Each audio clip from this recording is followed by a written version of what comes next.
এই বিষয়টো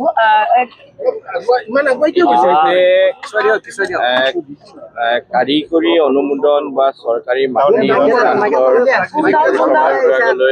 সকলো কাৰ্য সম্পন্ন হৈছে আৰু ইতিমধ্যে চাৰিসীমাৰ দেৱাল নিৰ্মাণৰ কাম আৰম্ভ হৈছে আপোনালোকে দেখিছে আৰু এতিয়া আমাৰ যিসমূহ অস্থায়ীভাৱে চাকি বন্তি লগোৱা জেগা আছিলে সেয়াও আমাৰ যি অন্ত্যেষ্টিক্ৰিয়া য'ত সম্পন্ন হৈছিলে তাৰ ওচৰলৈ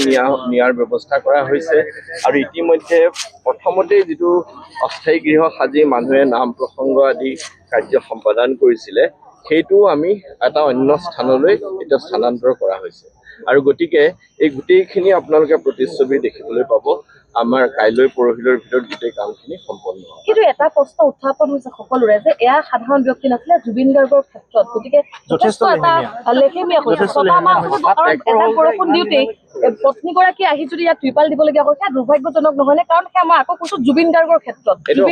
তৎপৰ হোৱা কথা নহয় যিদিনাৰ পৰা এই অন্ত্যেষ্টিক্ৰিয়া সম্পন্ন হৈছে সেইদিনাৰ পৰাই দায়িত্বশীলভাৱে গোটেই কামখিনি কৰি থকা হৈছে আৰু সেইবাবে আজি এই পৰ্যায়লৈকে আহি পাইছে সুন্দৰভাৱে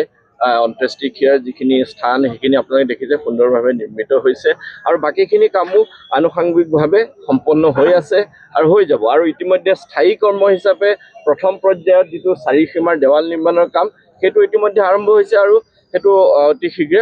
সম্পন্ন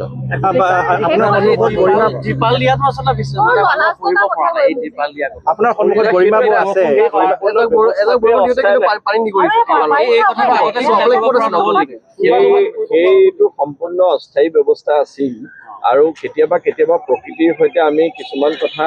আমাৰ অসুবিধা হয় কিন্তু আমি কেতিয়াবা প্ৰকৃতিয়ে সোনকালে বৰষুণ আহিব কিন্তু আমাৰ সেইটো পৰিকল্পনাত আছিল আৰু সেইবাবে এই ধৰণৰ নিৰ্মাণ কাৰ্য ইতিমধ্যে কৰা হৈছে। এটা কথা স্পষ্ট জুবিনদাৰ শেষ সয়নস্থলী নিৰ্মাণ হোৱাৰ পাছত 3 মাহ কিন্তু ইয়াতে কোনো এনেকুৱা ধৰণৰ কাম হোৱা নাছিল। নাই কেনে ক'ব আমি দুবাৰকৈ মিটিং পাতি গোটেই কমিটিৰ মানুহ আহি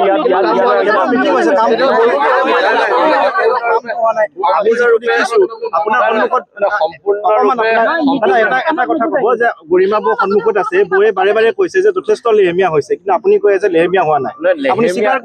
লেহেমীয়াৰ কথাটো ইয়ালৈ অহা নাই এতিয়া কথাটো হ'ল কি আপোনালোকেও নিশ্চয় বিচাৰে যে জুবিন ক্ষেত্ৰখনক এটা সুন্দৰ ৰূপ লাভ কৰক আৰু এক সদায় পৰ্যায়ক্ৰমে যাব ইতিমধ্যে ইয়াৰ যি মাটিৰ আবণ্টন ইতিমধ্যে জিলা আয়ুক্তে আপোনালোকক জনাইছে যে মাটিৰ আবণ্টন ইতিমধ্যে সাংস্কৃতিক পৰিক্ৰমা বিভাগক দিয়া হৈছে আমাৰ কমিটি যিখন গঠন কৰি দিয়া হৈছে কমিটিয়ে কেইবাবাৰো বহিছে আৰু সেই মৰ্মে আমি পৰ্যায়ক্ৰমে কামবোৰ আগবঢ়াই ইতিমধ্যে চাৰিসীমাৰ দেৱালৰ কাম আৰম্ভ হ'ল গুৱাহাটীত এখন ফ্লাইঅভাৰ নিৰ্মাণ কৰিবলৈ 9 মাহ সময় লাগে এখন ৱাল নিৰ্মাণ কৰিবলৈ কিয় 6 মাহ নহয় ইয়াৰো নিৰ্মাণ কাৰ্য এটা প্ৰথমতে মাটিৰ চাৰিসীমাটো জিলা আয়ুক্তই লোক নিৰ্মাণ বিভাগক প্ৰদান কৰিব লাগিব ইয়াত মাটিখিনিও বিভিন্ন ধৰণৰ বিসংগতি আছিল সেইবিলাকো দূৰী কৰিলে অসম চৰকাৰে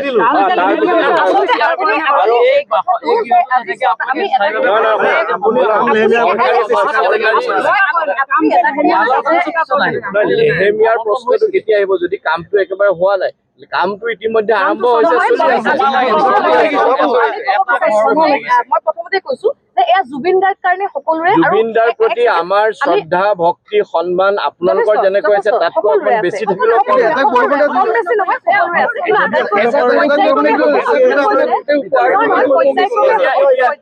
এতিয়া যিখিনি কাম হৈছে যিখিনি কাম আপোনালোকে দেখা পাইছে সেইখিনি আপোনালোকে বেয়া পাইছে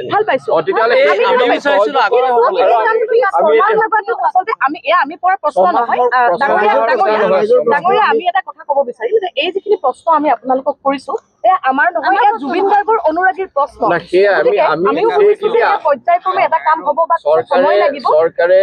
এখন কমিটি গঠন কৰি দিছিলে ইয়াত কাম কৰা প্ৰতিটো কাম লোক নিৰ্মাণ বিভাগে সেই কমিটিৰ সন্মুখত প্ৰস্তুত কৰিছে আৰু পৰৱৰ্তী সময়ত কমিটিয়ে অনুমোদন জনাইছে আৰু সেই সাপেক্ষে কামবোৰ আগবাঢ়ি গৈছে আৰু এতিয়াও সেই ধৰণে আমাৰ যি চাৰিসীমা দেৱালৰ যি ডিজাইন দেখাইছিলে সেই ডিজাইন কমিটিয়ে এপ্ৰুভ কৰিছে আৰু তাৰপিছতেই অতি শীঘ্ৰে কাৰণ আপোনাৰ ইয়াত নিবিদা আহ্বান কৰিবলগীয়া হয় সইল টেষ্টিং আছে গোটেই কামবোৰতো থাকে আৰু ইয়াত বিভিন্ন এতিয়া আজি IITৰ পৰাও লোক নিৰ্মাণ বিভাগে মতামত লৈছে পৰামৰ্শ লৈছে ৰাষ্ট্ৰীয় ঘাইপথ গৈছে এইফালেদি তেওঁলোকৰ লগতো কথা পাতিবলগীয়া হৈছে যিহেতু আমাৰ এই যিটো প্ৰথম পৰ্যায়ৰ কাম চাৰিসীমাৰ দেৱাল নিৰ্মাণটো সেইটো স্থায়ী হ'ব আৰু সেইকাৰণে সেই ধৰণে কৰিছে আপোনালোকো আমাৰ প্ৰতি সম্পূৰ্ণ সহযোগিতা আগবঢ়াওক আমি ভাবোঁ সমগ্ৰ অসমবাসী ৰাইজৰ সহযোগিতা আছে। কিমান সময়ৰ ভিতৰত